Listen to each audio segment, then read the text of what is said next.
Os Imperdoáveis é considerado por muitos o melhor faroeste já feito depois da Era de Ouro do gênero. Lançado em 1992, com Clint Eastwood na direção e no papel principal, o filme levou décadas para chegar às telas e rendeu um Oscar que ninguém esperava, nem o próprio Clint Eastwood.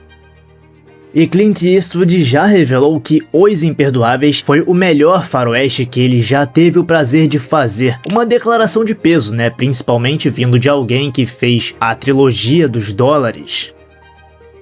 Mas essa história poderia ter sido contada bem antes do seu lançamento nos anos 90. O roteiro foi escrito por David Webb Peoples, o mesmo de Blade Runner, ainda nos anos 70, e Clint Eastwood na época nem chegou a ler. Ele tinha uma leitora de roteiros, a Sonia Chernos, que descartou o material antes de chegar no ator, e ela dizia que não enxergava nada de bom naquele roteiro, e o melhor a se fazer era se livrar dele. E o roteiro ficou guardado por 10 anos antes que Eastwood finalmente o lesse e se apaixonasse completamente. E antes de Clint, Francis Ford Coppola adquiriu esse roteiro nos anos 80. Adorou a história, até pensou em trazer John Malkovich para o papel principal, mas ele não conseguiu o financiamento necessário e deixou para trás esse projeto, que ficou engavetado até Clint Eastwood reviver.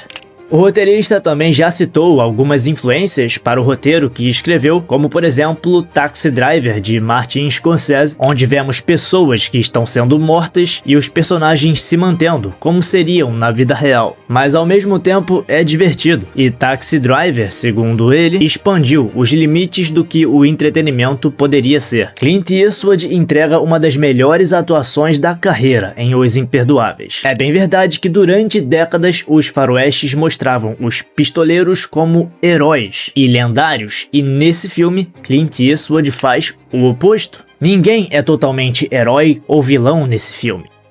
William Munny, o personagem dele, tem um passado terrível. É um assassino envelhecido, pobre, cansado e cheio de culpas pelos crimes que cometeu no passado. O filme mostra a violência como algo traumático e não como aventura. E o filme também guardou homenagens à própria carreira dele, como as botas, que foram as mesmas botas que ele usou na série Rawhide, lá nos anos 50, o trabalho que lançou sua carreira nos faroestes. E essas botas então marcaram o início e praticamente o fim da sua participação no gênero. Gene Hackman foi o vencedor do Oscar como melhor ator coadjuvante e roubou a cena com seu xerife intimidador e imprevisível, um xerife que vive pregando a ordem, mas usa métodos violentos.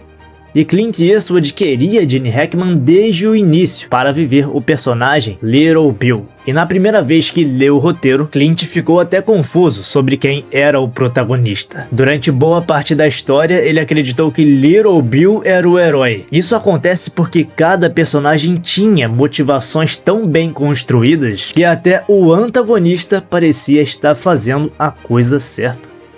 E quando isso acontece, quando você gosta do antagonista, é porque ele foi muito bem escrito. Inicialmente, Gene Hackman recusou o convite. Segundo ele, sempre foi notoriamente contra a violência armada, embora estamos falando de um filme, né? Enfim, ele temia que o filme glorificasse esse tema, a violência com glamour. Clint então ligou para ele e explicou que isso, na verdade, é o oposto do que ele queria fazer no filme. Não seria sobre o heroísmo dos pistoleiros, e sim sobre o lado mais sombrio do Velho Oeste. Gene Hackman então fez algumas alterações no roteiro, Clint Eastwood aceitou e o ator então iniciou sua trajetória no filme que o levaria ao Oscar. Ainda sobre o personagem dele, a inspiração veio de uma pessoa real. Em 1991, o espancamento de Rodney King por policiais lá de Los Angeles, todos posteriormente absolvidos, gerou uma comoção nacional. E Clint Eastwood pediu a Gene Hackman que se inspirasse naquele chefe de polícia da época, o Daryl Gates, para assim criar o personagem Little Bill. Aquela cena em que Bill supervisiona a tortura de Ned, interpretado por Morgan Freeman, segue de referência ao caso lá de 1991. Falando em Morgan Freeman, ninguém abordou ele ou convidou para o papel de Ned Logan. Foi ao contrário. Durante as filmagens de Robin Hood, o príncipe dos ladrões, Kevin Costner comentou que havia o papel perfeito para ele em Os Imperdoáveis. Então, o agente de Morgan Freeman ligou para Clint Eastwood, dizendo que Freeman queria o papel e Eastwood aceitou na hora. E o Ned Logan funciona como a consciência moral da história. English Bob, interpretado por Richard Harris, fala com um sotaque refinado da classe alta, mas Richard Harris teve uma ideia melhor. Propôs ainda que Bob fosse espancado mais tarde no filme, e toda aquela fachada cairia, revelando na verdade que Bob fala com um sotaque Cockney de classe baixa, sendo um impostor completo. Clint Eastwood gostou e deixou Harris seguir com essa ideia. Esse filme é um daqueles que cada vez que você assiste, você acaba gostando de um personagem diferente. E o Schofield Kid, interpretado por James Woolvett, é um dos meus favoritos. Um jovem meio fanfarrão que quer se tornar uma lenda do Velho Oeste, e ele no filme representa de fato a desmitificação do herói romântico do Velho Oeste, porque a gente acompanha todo um arco de mudança dele, que vai de um início onde ele recruta os veteranos para caçar criminosos e ganhar uma boa recompensa, até o momento onde é revelado suas dificuldades, ele tem problemas de visão e mal consegue enxergar seus alvos, e também ele descobre ao longo do filme da pior forma que matar um homem não tem nada de heróico, então toda aquela pose de durão que ele tinha desaba.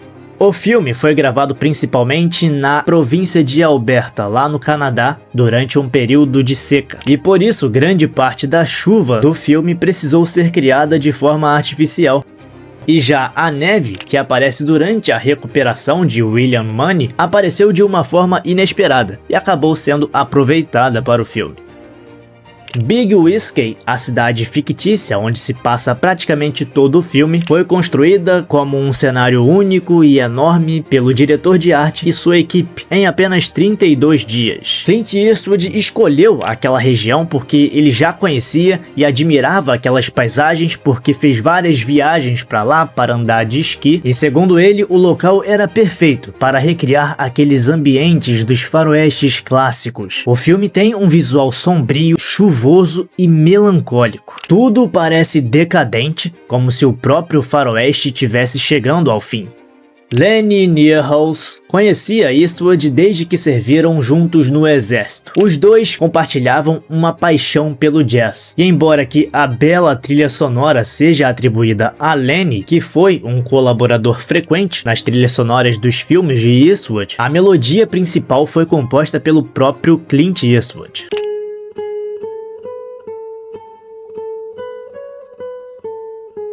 Lenny acabou não ganhando o Oscar pela trilha. O Oscar daquele ano de trilha sonora foi para Aladdin, mas ele acabou trabalhando 13 vezes com Clint ao longo da carreira, até falecer em 2020, aos 90 anos. A sequência final do filme é considerada uma das mais marcantes da história do faroeste. Depois de 2 horas mostrando as consequências da violência, o filme lembra ao espectador por que William Munny era tão temido no passado. Aliás, até chegar ao fim do filme, para quem não está acostumado com esse tipo de faroeste e está sempre na procura de faroestes mais movimentados, o filme pode parecer lento, porque foi dedicado muito tempo de desenvolvimento para os personagens e toda a construção do contexto e do clima. Então quem espera muitos tiroteios pode até se decepcionar. A violência aparece em poucos minutos. Acontece menos do que o habitual em filmes de faroeste de bang bang, mas quando acontece é muito bom e é impactante. Antes de receber esse título definitivo, Os Imperdoáveis, o filme teve vários títulos, né? E um deles era Os Assassinatos das Prostitutas Mutiladas, mas Clint odiou esse título quando o roteiro chegou até ele e quis mudar por Os Imperdoáveis, que ficou muito melhor. E é nesse contexto das personagens femininas do filme que o filme recebeu mais críticas. Tem gente que critica esse filme dizendo que ele não desenvolve as personagens femininas. Eu discordo bastante porque são as mulheres de Big Whiskey que colocam toda essa trama em movimento, ao oferecerem a recompensa que atrai o Manny, o Ned e o Scotfield Kid. Mesmo com menos tempos de tela, elas são o motor da narrativa. No fim das contas, Clint Eastwood dedicou Os Imperdoáveis a dois homens que foram muito importantes na sua carreira: Sergio Leone, diretor da trilogia dos dólares, e Don Siegel, diretor da saga Dirty Harry. E apesar de décadas de carreira em clássicos do cinema, Clint nunca tinha sido indicado ao Oscar como melhor ator. E ele tinha uma teoria pessoal e bastante controversa sobre isso. Segundo ele, era porque não era judeu, ou porque ganhava dinheiro demais, ou porque não dava a mínima para o prêmio. Mas Os Imperdoáveis mudou tudo. Ele foi indicado a melhor ator, acabou ganhando como melhor diretor, e Os Imperdoáveis ganhou como melhor filme, na disputa derrotando concorrentes de peso como Questão de Honra, Perfume de Mulher, Retorno a Howard's End e Traídos pelo Desejo. Com um orçamento modesto de 14,4 milhões de dólares, o filme arrecadou mais de 150 milhões de dólares, sendo um dos maiores sucessos comerciais da carreira de Clint Eastwood. E a crítica foi bem generosa com o filme. O considerou o melhor faroeste desde o clássico Rastros de Ódio. Bom, agora quero saber a sua opinião sobre esse filme e sobre as indicações. Ele mereceu vencer como Oscar de melhor filme? E o Clint Eastwood merecia ganhar como melhor ator? Naquela temporada era difícil, né? O Al Pacino tinha feito Perfume de Mulher. E aí, quem merecia ficar com o Oscar de melhor ator? Clint por Imperdoáveis? Al Pacino por Perfume de Mulher? Conta aí sua opinião nos comentários. Deixe também o seu like antes de sair do vídeo, se inscreva no canal se você for novo por aqui, ative o sininho das notificações para não perder os próximos conteúdos e até o próximo vídeo.